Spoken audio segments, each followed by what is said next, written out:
Hello, YouTubers, friends, compatriots. Blue Liquor Shills, Deadly Search, Peasants, Vassals, Meat Sacks. I'm Useful Idiot. Welcome. And today I want to talk about special forces. The United States being in over 150 countries. And this goes a long way in explaining those who talk about an American global empire.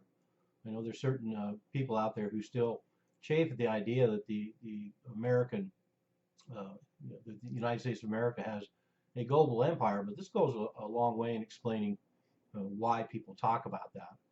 The fact that the United States can operate in 70 to 80% of the countries of the globe in both declared and undeclared conflicts, in both declared and undeclared operations. Um, During the fiscal year that ended in September of 2014, U.S.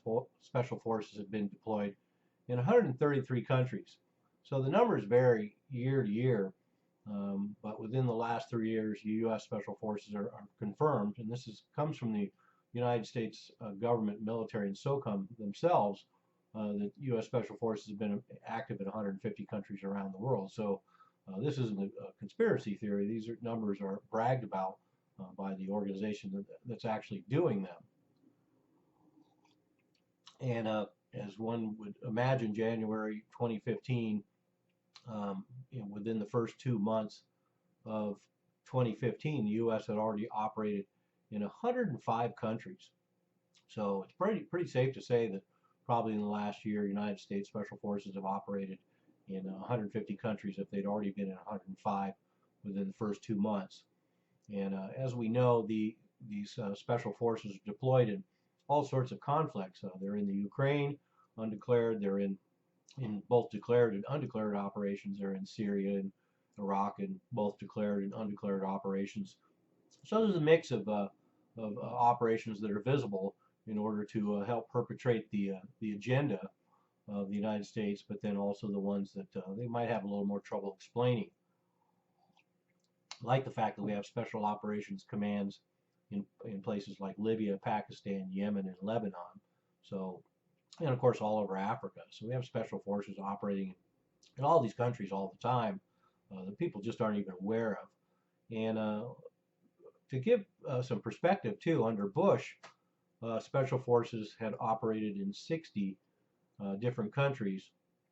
So this Democratic liberal President Barack Obama has not only doubled but nearly tripled the number of countries that the United States military are present in. So that should shatter a lot of mythologies by both the left and the right. The right's criticism that he's weak and ineffective, and the left's belief that he is a peacenik. So anyway, to get back to this special forces, let's be clear that a lot of these operations in these different countries are training missions. But these training missions are just as insidious as operations in which United States Special Forces are in combat situations, because not only are some of these training missions in combat zones like Iraq, but also the fact that this is still part of the global empire interacting with native armies. One only needs to look at the British Empire and see their use of native armies all over the globe to see the blueprint for this. And the United States continues to use that methodology, and learned a long time ago that it's a lot cheaper to not occupy the country, to just command their economies and then arm, train, and equip the native armies. So that's part of the empire as well. But I've done videos on this new strategy of the United States military going into the 21st century, and of course it makes a lot of sense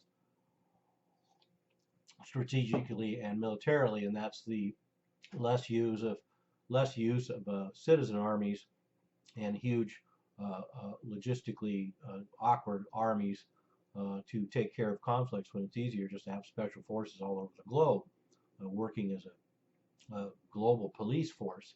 And so the United States developed this idea of SOCOM, and it's expanded under Obama, and has reached fruition to the point where in 2001 there was 33,000 members of this Special Forces Command, and in 2015 there were 70,000 members.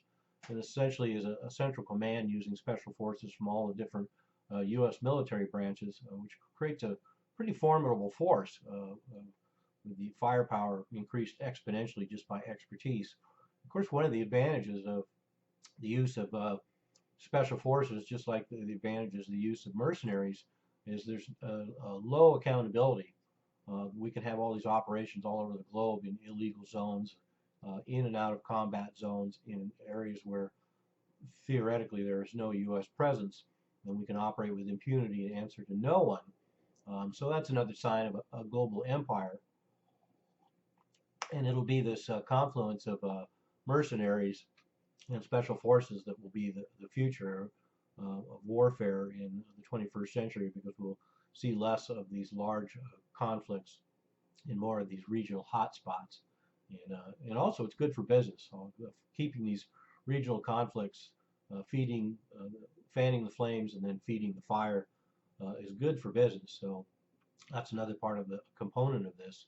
But SOCOM is pretty interesting because their goal is to, quote, create a global special operations forces network of like-minded interagency allies and partners, unquote.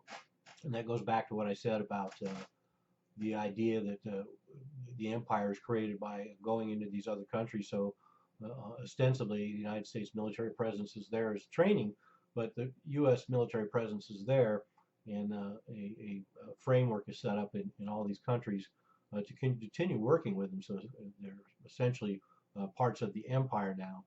And like I say, this is a blueprint that goes back to the 18th and 19th centuries. And one of the things that's problematic about these special forces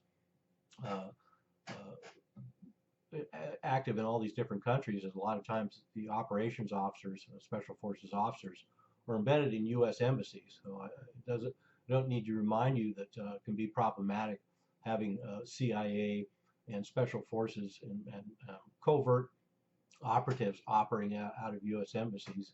And we've seen glimpses of what can happen all over the globe. But it's not certainly a recent phenomenon. There's certainly plenty of embassy attacks related to covert operations being done out of U.S. embassies back into the Bush administration and for decades before that as well. And one of the other things that's problematic about this new Special Forces Command, a complete interface with the National Security Agency, the Central Intelligence Agency, and the Federal Bureau of Investigation. So we see an integration of domestic and foreign and military elements all in one global police force. And so I don't think I could put it any more succinctly than that. The dangers being obvious when you have these different agendas overlapping, these different agencies, and then the military having access to all the intelligence created by domestic and foreign intelligence, and vice versa. So there we have it. The United States global empire certainly becomes all the more obvious when you consider U.S. military operatives are operating in 150 plus countries in the world, and the number of them continues to increase, and we'll see a lot more of that. So happy New Year. I'm a useful idiot. Don't you be one too.